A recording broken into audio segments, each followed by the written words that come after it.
Prime Minister Narendra Modi ki mityeng makhada leba asida Indian traditional medicine method ke layeng hingat hanaba amadi economy chawkhat hanaba honarakliba sigi saruk amo oina kakching dasu phamung yangkhai leba Ayush Hospital ama lingkhat lagani haina kakching ACG MLA Mayang Lambam Rameshwar na phongdorakli wafam masing asi kakching ACG manung chan leba Budiras Road haina khangnaba kakching Moirang Them Lekai digi kakching bazar taba lambi paper block technology siznaduna semjin bagi thabak yengsin bachat pada mahak na pawmi singda phongdokibane MLA Mayang Lamam Rameshwar Hai, Kakchingda Nauna Sagadoriba Hospital, Asi Linkatana Bahotnabada, Ayaba Bibi Rakiba, Chief Minister Yumnam Kemchan, Amade Mari Lainaba, Koding Mapu Tagat Bafong Tukli, Lamdam Asida Sigumba Hospital Ama, Linkatpa Sina Lamdam Asigi Tabak, Fangdana Ladiba, Awangba Taki, Mahimasin Tamluraba, Myokeada, Tabak Bibasungam Nagani, Kakching AC Asi Mangjin Taba AC Ama, Ohenabagi Pandam Tamdana Infrastructure Amadi Ate Atopa Development Kayada Awatpa Lehendana Bahotna Lakli,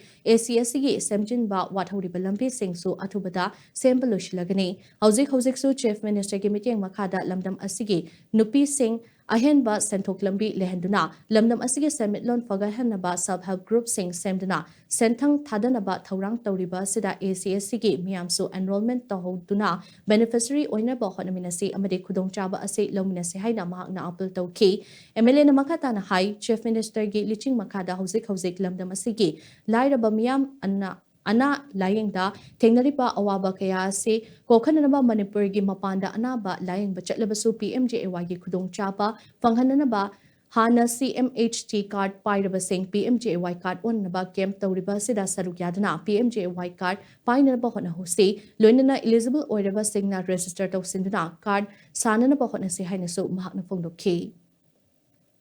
Kasing Kendrada Laiba, Dakar over Prajagi, Dakar over infrastructure development, Amadi Prajada direct to the beneficiary Oiba, Adum Baski Mayamama, Tawani Hainakoi, Kana Honazari, Aduga Hoji, Tatariba, Kasing Kendra, Manungi, Sora, Palel, Hayeng, Ireng Banda Hogani, Kasing Manung the Sokoi Mayamama Togre,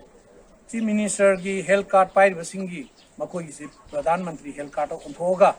Bharat ki any Mafam Amada recognized listed hospital Amada, Masi lying Bayanaba Pradagi Lag Manga Pibagi, Masi conversion gi, Akoi Amasu scheme Kan Satari, Kachinki and the public appeal Tozari, Hayeng Ireng Manda Togani Amadi, Atayatopa Mafamda, Lakadur Hata Masiki Manunda Matamatan Torakani,